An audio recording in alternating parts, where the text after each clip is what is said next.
All it took was one wrong order, a pork sandwich instead of chicken, and her entire world began to shift. It all started with something so small, so ordinary, you'd almost think it didn't matter. Not a dramatic accident, not a life-threatening disaster, just a wrong order, a mistake that should have been brushed off, laughed about, and forgotten before the day ended. But that's the thing about moments that look insignificant from the outside. Sometimes they're the ones that quietly shift the course of everything that comes after. Eun-ha had been running on fumes that day. Her cafe was both her pride and her punishment, a dream she had fought for, but also a weight she carried alone. The morning rush had been chaos, the lunch crowd unforgiving, and by late afternoon her body was moving on autopilot. She wiped down tables, plastered on polite smiles, and tried not to think about the stack of unpaid bills hiding under the counter. Each cup of coffee served was another reminder of how close she was to losing the very thing she had built. So when a new customer slipped into the corner booth, she barely glanced at him. Just another suit, she thought. Another face in the endless blur of customers. But even from a distance,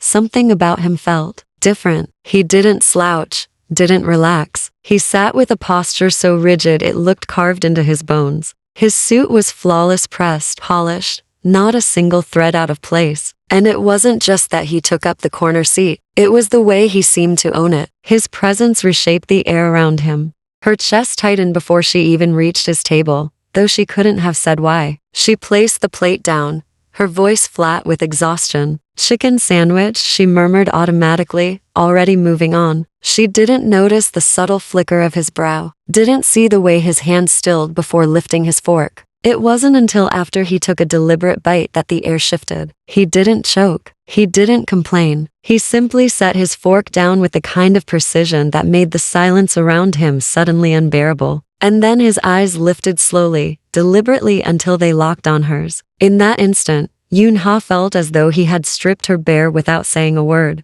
He didn't frown. He didn't scowl. But the weight of that stare pressed into her chest, making her breath falter. When he finally spoke, his voice was smooth, steady, and far too calm. Attention to detail saves people more than they realize. It wasn't loud, it wasn't sharp, but it landed like a judgment, a warning she couldn't shake off. Heat flared across her cheeks. She stammered out an apology, clutching her tray like a shield, desperate to look anywhere but at him. A wrong sandwich, she thought bitterly. That's all it was. Just chicken instead of pork. Just a mix-up. So why did it feel so much heavier? Why did it feel like she'd made a mistake she couldn't undo? She told herself it didn't matter, that she wouldn't see him again. But fate rarely listens, does it? A few days later, the truth landed like a blow.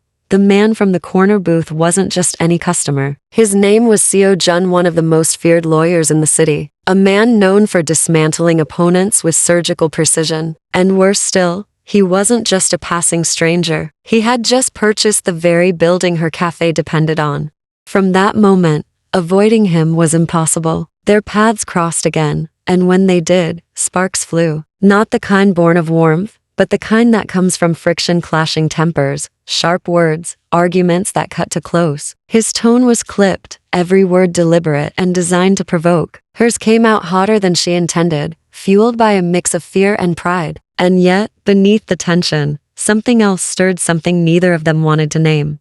One evening, it went further than either of them expected. Their voices had fallen low, the distance between them too narrow, the silence too heavy. For a heartbeat, the cafe itself seemed to hold its breath. Seo-jun leaned forward slightly, not enough to break the rules of propriety, but enough that Eun-ha's pulse hammered in her throat. His eyes locked on hers, dark and unreadable, and when he spoke, his voice was quiet, but carried the weight of a warning cloaked in velvet. People underestimate how costly closeness can be. Then, just as quickly, he leaned back, his mask slipping firmly into place. He left her standing there, frozen, her heartbeat roaring in her ears, and for the rest of that night, his words replayed in her mind, over and over. Was it just a warning? A threat? Or was it something else entirely, something darker, something unspoken, something far more dangerous, precisely because some small part of her wanted to find out?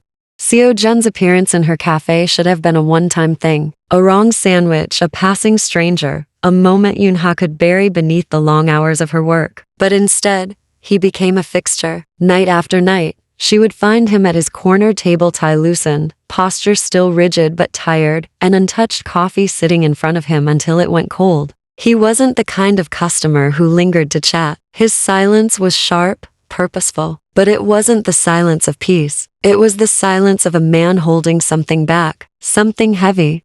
Eun-ha tried to ignore him at first. He was her landlord now, the man who held the fate of her cafe in his hands. Every time the door chimed and she saw him step inside, her chest tightened with an uneasy mix of dread and defiance. She told herself she didn't care. She told herself his presence didn't matter. But she noticed things anyway. She couldn't help it. Like the way his shoulders tensed when his phone buzzed, yet he never answered. The faint shadows under his eyes, the kind no amount of control could completely hide. The way his hand trembled sometimes when he stirred his coffee though he never drank it. They were such small details, so easy to miss. But Eun-ha had lived her life noticing small things. She'd learned long ago that what people tried to hide often mattered more than what they showed.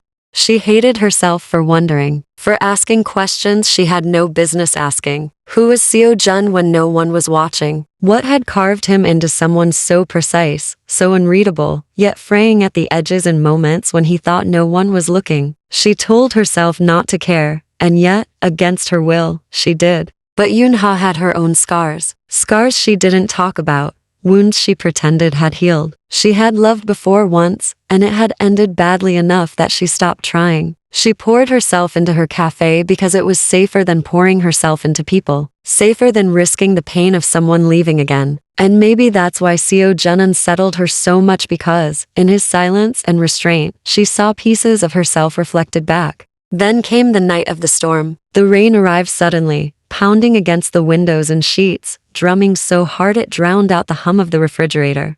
Eun-ha stood at the door, watching the water flood the street. When she realized she wasn't alone, Seo-jun was beside her, his gaze fixed on the rain as though it carried answers only he could see. He didn't speak, but there was something in the set of his jaw, in the way his hand flexed at his side, that made her chest ache in ways she couldn't explain. When the wind pushed harder, she shivered, and without a word, Seo-jun shrugged off his coat and placed it around her shoulders. The motion was casual, almost careless except for the way his fingers brushed her arm, lingering just a fraction longer than they should have. For a second, his mask slipped, his hand trembled, his breathing faltered. Eun-ha's heart stumbled in her chest. For the first time, he didn't look like the untouchable lawyer people whispered about. He looked fragile, human. His voice came low, uneven, almost lost beneath the pounding of the storm. Words half spoken, half swallowed. She caught only fragments, a confession that wasn't meant for her ears. Words she both heard and didn't.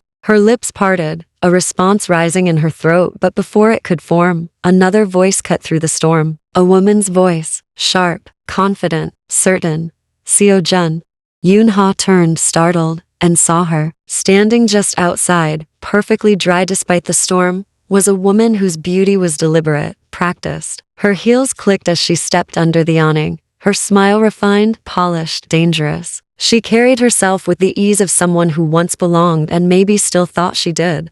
Seo-jun stiffened. Eun-ha didn't miss it. She saw the way his mask slammed back into place in an instant. The way the vulnerability she had glimpsed just seconds before vanished as if it had never existed. The woman's gaze flicked between them. Her expression was calm, but her eyes cut sharp, taking in the coat around Eun-ha's shoulders, the closeness between them, the storm framing it all. Seo-jun said nothing. He didn't move, but Eun-ha felt the air thicken around them, a storm of a different kind beginning to brew, one she didn't yet understand but knew, instinctively, could tear her world apart. Because this wasn't just anyone. This was Seo-jun's ex-fiancé, and her return didn't feel like coincidence. The storm outside raged on, but Eun-ha's pulse raced for an entirely different reason. Something told her this woman's presence would change everything. Seo-jun hadn't come to the cafe in days. At first, Eun-ha told herself she was relieved. His absence meant she could breathe again, return to her quiet routines without the sharp awareness of him filling the air. But the truth was harder to swallow. Every time the bell above the door jingled, her eyes lifted too quickly. Every evening, as she wiped down the tables, her gaze lingered on his corner seat, still expecting him to be there, loosened tie and untouched coffee. She hated herself for noticing, for caring, for waiting in silence. But silence had always been her enemy, and in his absence, it became deafening. When he finally appeared, it was nothing like she imagined. He didn't arrive calm and composed, with his quiet presence and unreadable gaze. He stormed in literally, drenched from the rain, his hair plastered to his forehead, his jaw tight with a fury that seemed too raw for a man usually so careful with control. The cafe door slammed behind him, rattling the frame. Eun-ha's heart skipped at the sight. This wasn't the Seo-jun she knew. This was someone stripped down, undone, dangerous in a way that had nothing to do with power and everything to do with pain. Do you enjoy it? His voice was sharp, cutting through the warm hum of the cafe. Do you enjoy getting under my skin? Eun-ha blinked, taken aback, her cloth frozen mid-wipe. What are you talking about? Seo-jun's eyes burned into hers, too intense, too close. Every word, every look. You think I don't notice? You think I don't feel it? His words tumbled out, not measured, not precise, messy, emotional, a confession wrapped in accusation. Her own anger sparked, instinctive and protective. Don't twist this around like it's my fault, she snapped, stepping forward, her voice trembling with something fiercer than fear. I didn't ask for you to sit here night after night. I didn't ask for your silence. Your walls. You came to me, Seo-jun. You stayed. For a moment, the cafe seemed to collapse around them. The air was too thick, the distance between them too small. Their breaths came fast, clashing like their words. His hand shot out before she realized what he was doing, his fingers closing around her wrist, not harsh, but unyielding, as though he was trying to anchor himself to something real. Eun-ha's pulse jumped beneath his grip, her body betraying her even as her mind screamed for space. Her lips parted, ready to argue, to tell him to let go, but she never got the chance. Seo-jun pulled her toward him in one swift, desperate motion, and then his mouth was on hers. The kiss wasn't soft. It wasn't careful. It was fierce, consuming, a storm breaking open after too long restrained. His lips pressed against hers like a demand, a plea, a confession all at once. Eun-ha gasped, her free hand clutching at his shirt, and in that moment, the world outside ceased to exist. The storm still raged beyond the cafe walls, but it was drowned out by the thunder of her heart, the heat of his breath, the raw ache of years of restraint shattering in a single instant. For a heartbeat, for a breath, for a moment that felt endless, nothing else mattered. Not the building he owned, not the ex-fiancé who had returned like a ghost, not her past or his silence, just this fire that burned too hot to ignore. And then, as suddenly as it began, the kiss broke. Seo-jun pulled back, his chest heaving, his grip loosening but not letting go entirely. His eyes searched hers, wild and conflicted, as though he was afraid of what he had just done and terrified of what it meant. This, his voice was hoarse, raw. This will destroy us.